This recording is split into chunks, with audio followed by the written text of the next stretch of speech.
Welcome to the Motormouth YouTube channel. I'm Zach. I'm Andrea. And we do, in our regular full-length car reviews, about halfway through, we stop and answer questions. It's called Questions, Coffee, and Cars. You loved it, so we decided to do a standalone feature, and we're on episode 13. And how do they play along, Andrea? Can you believe that? Episode 13. You keep asking for more, so we keep doing it.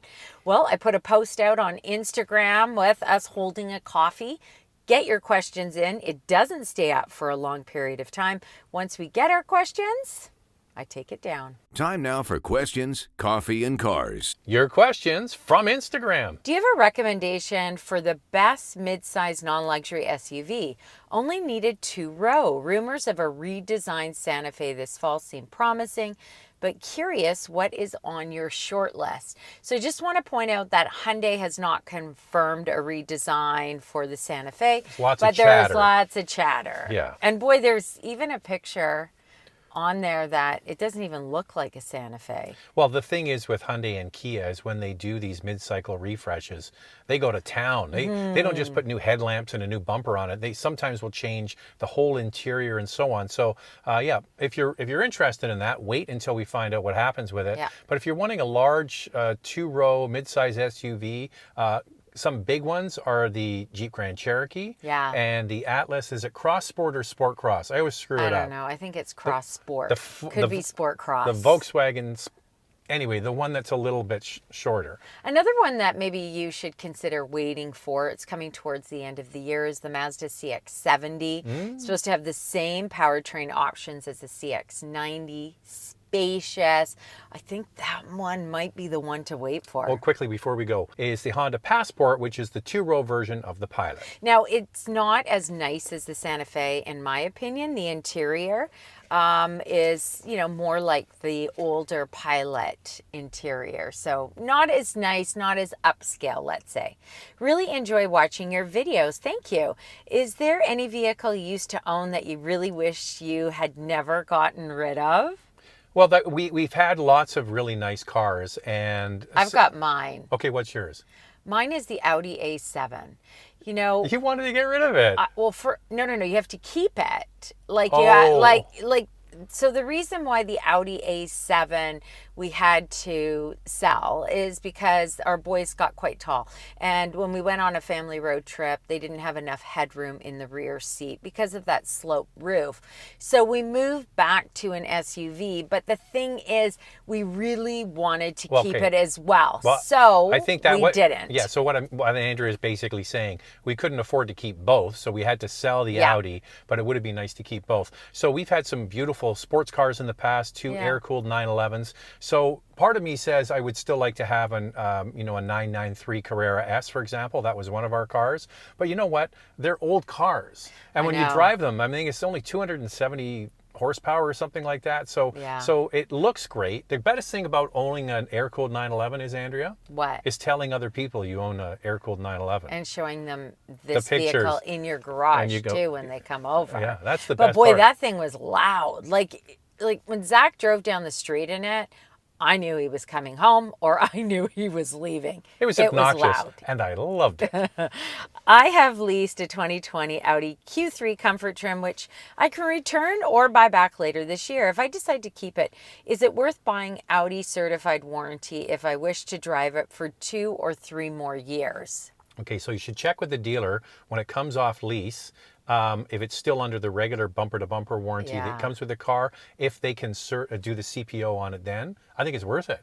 Oh, I think it's worth it, especially with an Audi. They can, not all of them, just want to say, but they can run into some issues once you have had them for, over 3 years. The only thing is that CPO, definitely drill down, read it all the way through, because you may think that it covers everything and it doesn't. Every manufacturer is different, so make sure you read it. Don't just go by what the dealer says. Corolla Cross Hybrid XSE, so that's the top trim. The sportier looking one, yeah. Yeah, and the Sportage Hybrid EX are both 45,000 Canadian all in. Could you help weigh in which one might be better option for a young adult? I'm looking for a hybrid crossover with leather seats and reliability across a 10-year time frame.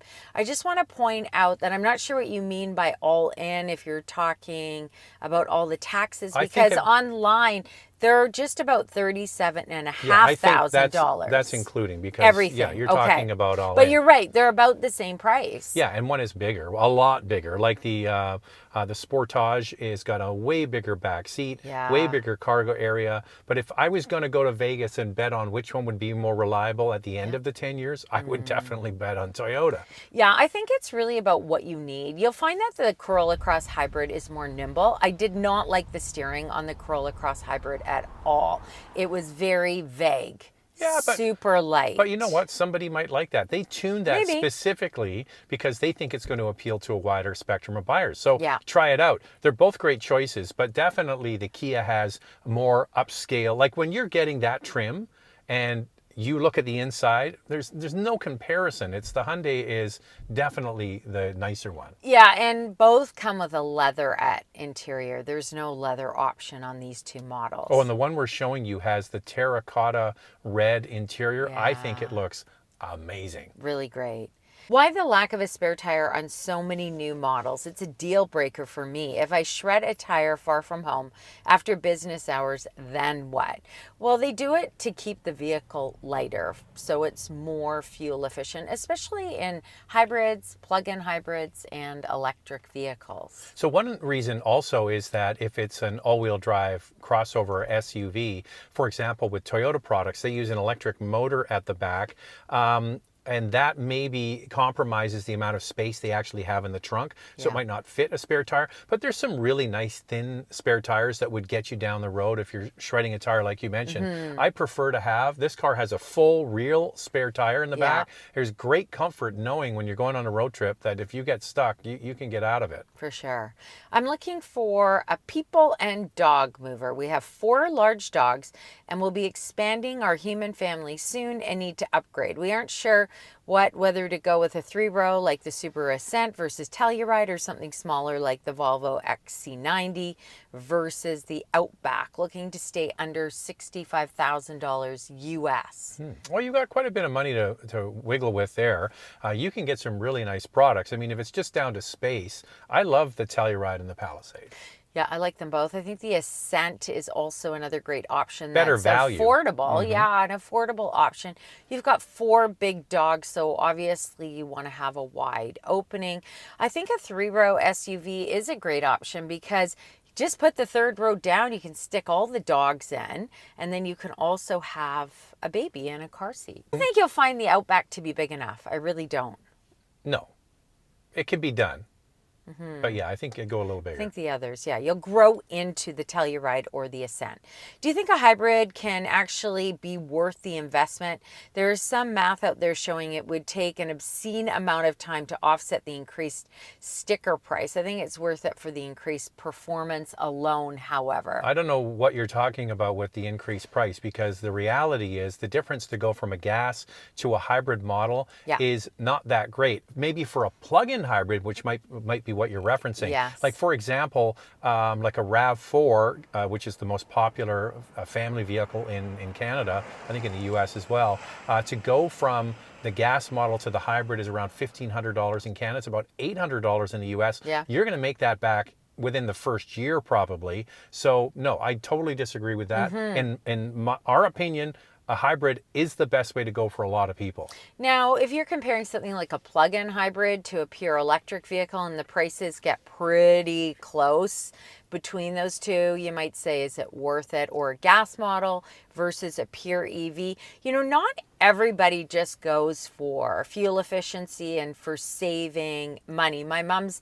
on fuel. My mom's a perfect example of that. She has a Tucson plug-in hybrid and she just wanted to change her carbon footprint. She wanted to feel like she was doing more for the environment. Of course she likes her savings on gas as well. You know what it was, Andrea? It was an in-your-face cost. This is the thing. You're actually smart. You're doing the right thing. You're running the numbers. You're not just getting fooled by the low fuel consumption, because a lot of people buy a brand new car, a more expensive car to get maybe a plug-in, so they can just save a few bucks at the pumps. It takes a long time, especially for some of these plug-ins, to recoup that, and it's just a bit of a vanity play. The reality is the car you have and the car you're putting gas in now is the cheapest car. But there is something about wanting to do more for the environment. I took my mom through all of this. She's not going to see savings right away, but she still wanted to make that change because she felt like she wanted to do more. So I get that too. I love watching your videos. Thank you. I'm shopping for a compact SUV.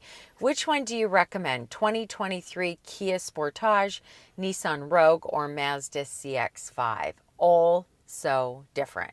This is how I would put it. CX-5 for most engaging drive, super fun, especially if you get the turbo, although non-turbo is good too. Sportage and the, what was it? I've already forgotten. The Rogue. They're bigger, you know, they're great for a growing family, easy to get car seats in and out, dogs. Okay, so the thing about the Rogue is, so the CX-5 has been around with the same powertrains for many years and a 6-speed automatic transmission. Yeah. So the Rogue, they came out with a new 3-cylinder, just think about this for a second, 3-cylinder turbo, 1.5 liter with a variable compression system on there. So there's a lot of technology involved. Yeah. And then that runs through a continuously variable transmission. Over at Hyundai and Kia with the Sportage or the Tucson, they have just a straight up 2.5 liter and a regular automatic transmission. Yeah. So one thing about the Rogue, I'm not saying it's not reliable, but there is more stuff that could go wrong with it. It's only been out for about a year and a half, so we're going to have to wait on that one. So this is from our friend Yuri from the Street Pipes. Would Andrea rather drive a Plymouth Prowler or a Chevy SSR? Okay, so Yuri, hold on. Look at this special. Can I do the show and container. tell? You do it. So I've had this. Well, I'm not sure what year the Prowler came out, but it's quite a long time ago. I heard it didn't sell well. Neither did the Chevy. No, because they were really all about style and appealing to baby boomers, really, who had the money at the time to buy them. Yeah. They didn't sell very well because they're not practical really at all. So this was the Detroit Auto Show, and they gave this out when they unveiled it. And look at that. Oh, look at that beauty. And it comes... didn't the Prowler only come in this color initially? It was sold in yellow and a bunch of... And it had a little... I feel like it just started in purple. Well, maybe that was the launch color, but a lot of them were sold in yellow. Right. And then they had a little pup trailer that went in the back. Because if you ever need to put anything in it, it wouldn't fit in here. The coolest thing about driving this...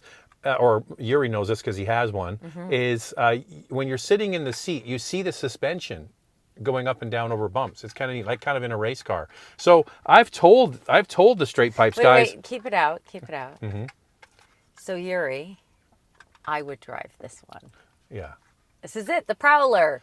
First off, I think the Chevy, wow, I get it. It's kind of retro looking, but super weird looking. So this one just looks sportier. So I'm into the Prowler like you. But it had a V6 and a slap shift, I think they called it. It was the shifter, and when you shifted it side to side to shift the gears manually. So I have this, and oh, it has a little pin too. By the way, with all that Straight Pipes money, I'm open. I'm open to offers. You know, on the Prowler. On the Prowler, it comes with a pin. Comes with the Prowler pin. So I'm open to offers on the little.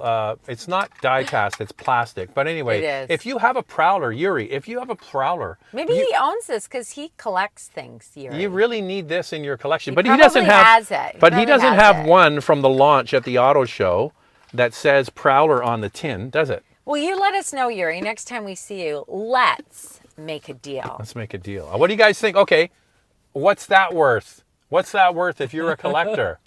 Eva's got a piston. Looks like a piston. What do you think that's worth? I think that's worth several $1,000s. Several. I could buy myself a few new pairs of shoes. Wait a second. It's going to go to a new watch. The other. We'll battle it out. With all that Straight Pipe money. Okay, what are your views on Chevy discontinuing the Bolt EV EUV? What are your potential thoughts on potential companies who will occupy this empty entry-level EV space? So for me, I'm disappointed Yeah. because I really liked the Bolt. But the problem is that the Bolt was on a different battery platform, and GM is moving forward with their new platform. They've already started building new vehicles, and the GM CEO Mary Barra says they have really progressed so far that it is time to move forward, and the Bolt is gone. Yeah, so they build it just outside downtown Detroit, and they need the Ultium platform to go in for the production facility. They've said that their entry-level, low-cost car is going to be the Chevy Equinox crossover, which has more mass appeal because it's an SUV look or crossover look. That's what people really want. So they've stated the price of that in the U.S. is going to be $30 US and $35 Canadian. I'm not sure if it'll have a steering wheel at that price, but that's really what they're shooting for. I don't know if this is just pie in the sky stuff, but that's why they're doing it. So the one that you want to look for now is the Nissan Leaf with the extra range is around, and this is MSRP, around $42,000 in the Canadian market. It's still a very good car, but you know what? I wish we got the ID3 from Volkswagen. I know. And a bunch that we could get that one day. There is talk about the ID3 coming here. You know what's another one that would be good to look at is the new Kona EV. Because they've increased the space, people complained about the rear seat legroom was so tiny that Hyundai has made an effort to make it bigger. And I think actually that's a good one to get. And the Nero EV is another good one. Nero's another good one. Why isn't heads-up display standard as safety equipment on all cars? It just helps keep your eyes on the road. Money, yeah. That's money. It's about a grade walk, right? It's just they want you to spend more money. I got to be honest with you. I never use the head-up display when we get in a new vehicle. Well, here's a perfect example. So you want to have a head-up display in every new car that's sold. And then there's a whole group of other people over here like me that say, look at the prices of cars. They've gone way through the roof. We're adding more and more and more equipment into more base models. That pushes the price up. So you have to balance it some way. Okay, we're going to wrap up episode 13. This is our last question. Can't wait for another great episode by you guys. I'm graduating college and want to buy a new car. Since I'm going to have it for a long time, wasn't sure if I should go with the Honda Civic or a compact SUV like the Seltos for utility. I guess it depends what you like. You're keeping it for a long period of time. I don't know where you live. Do you get a lot of snow? You might find that the Seltos is a better option because it does have higher ground clearance. But there is something said, and this is just my opinion and how I feel. You know, when you get older and you have kids, a lot of times you want to move into something that is larger and you want to get into a utility vehicle. I just feel like you're a young guy. Get something fun like the Honda Civic or maybe even the Civic SI with a manual transmission. Yeah, you're only young once, and you don't want to be driving a frumpy car because you want to future-proof it. Listen, if you buy a good quality car and you look after it and maintain it and make it look good, you're going to get good money for it when you trade it in. So the gold standard for any first-time new car buyer always is the Honda Civic and the Toyota Corolla. You can't go wrong with those cars. The Corolla hatch might be a little bit more fun than the sedan for someone who's younger. Drive it, enjoy it, and then when it's time to get something, as Andrea mentioned, future-proof, maybe at that time. But, you know, have some fun. Have some fun. Both our boys drive the Honda Civic, and they like it a lot. Yeah. And it's been super reliable. We got the 2-liter 4-cylinder engine. We've been really happy with it, and so are they. So that's it. Get your questions in for episode 14. I will put a post out on Instagram, Motormouth_Andrea. Follow along. If you don't have an Instagram account, no problem. Just enjoy the video and the questions that are coming in from our followers on Instagram. And Zach does a live show every Sunday, and you can get your questions in there. I have so much of this swag from auto shows. Yeah. You know, maybe what we should do is we should... Do a giveaway. No, not giveaway, Andrew. We want to sell them. We should do an auction. You could bid on it, and then we get the money and we give it to charity. Or just give it away. No, this has value, Yuri. A lot of value. Anyway, that's it. Thanks for watching. We really appreciate your support. Turn it into a coffee mug. This one. See you next time. This is what I live with. This Aren't is you what lucky? I live with. You're so fortunate, Andrea.